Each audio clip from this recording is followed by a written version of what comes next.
ایک بادشاہ کی 4 بیویاں تھیں۔ بادشاہ چاروں سے بہت زیادہ محبت کرتا تھا، مگر چوتھی بیوی اس کی نور نگاہ تھی۔ بادشاہ اپنی چوتھی بیوی کے لیے بیش قیمتی تحائف لاتا اور باقی بیویوں سے بڑھ کر اس کی طرف اپنا جھکاؤ رکھتا۔ بادشاہ کی تیسری بیوی انتہائی خوبصورت تھی اور بادشاہ ہمیشہ دربار میں اس کو اپنے ساتھ تخت پر بٹھاتا تھا۔ بادشاہ کی دوسری بیوی سمجھدار، بردبار، مہربان اور تحمل والی خاتون تھی، اور بادشاہ جب بھی کسی مشکل سے دوچار ہوتا تو اپنی دوسری بیوی سے مشورہ کرتا اور اس کے مشوروں سے فائدہ حاصل کرتا۔ بادشاہ کی پہلی بیوی انتہائی وفادار خاتون تھی۔ اس کا بادشاہ کی سلطنت حاصل کرنے اور بادشاہ بننے میں ایک بڑا کردار تھا، مگر بادشاہ اسے نظر انداز کر دیا کرتا تھا اور کبھی اس کے کسی کام کی تعریف نہیں کرتا تھا۔ پھر ایک روز بادشاہ بیمار پڑ گیا۔ بیماری اتنی بڑھ گئی کہ اسے اپنا دنیا سے جانے کا وقت قریب نظر آنے لگا۔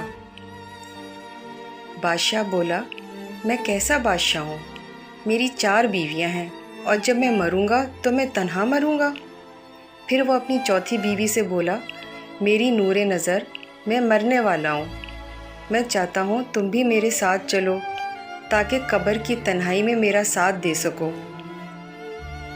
چوتھی بیوی نے بادشاہ کی بات سن کر منہ دوسری طرف پھیر لیا اور پھر کمرے سے باہر چلی گئی۔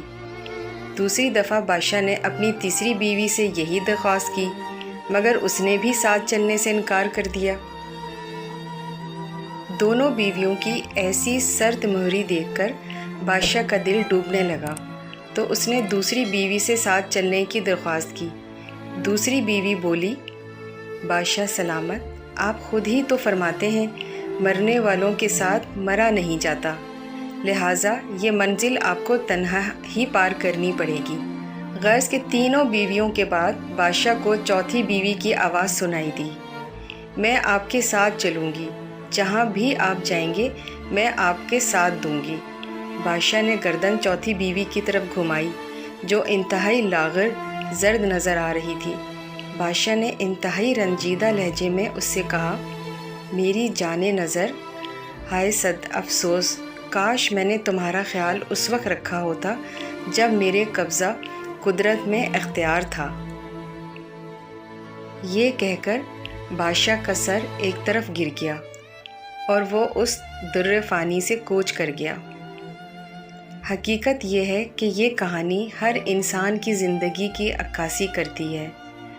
ہر انسان کی زندگی میں 4 بیویاں تو ہوتی ہیں۔ چوتھی بیوی اس کا جسم ہے جس کو توانا رکھنے کے لیے وہ ساری زندگی کوشش کرتا ہے، مگر ایک دن اسے یہ جسم چھوڑنا ہی پڑتا ہے۔ تیسری بیوی اس کا مال اور منصب ہے اور مرنے پر بھی یہ چھوٹ جاتا ہے اور دوسروں میں تقسیم ہو جاتا ہے۔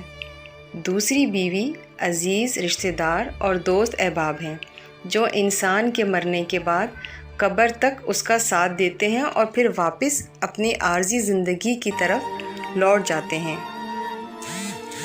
اور پہلی بیوی انسان کی روح ہے اور ساری زندگی خوبصورت جسم حاصل کرنے کی چاہت، دولت و شوکت حاصل کرنے کی آرزو اور عزیز رشتہ دار دوستوں کی محفل ہمیں اس کی طرف غور کرنے کا وقت نہیں دیتی، اور جب ہمیں اس کی ضرورت پڑتی ہے تب تک یہ ضعیف و لاغر ہو چکی ہوتی ہے۔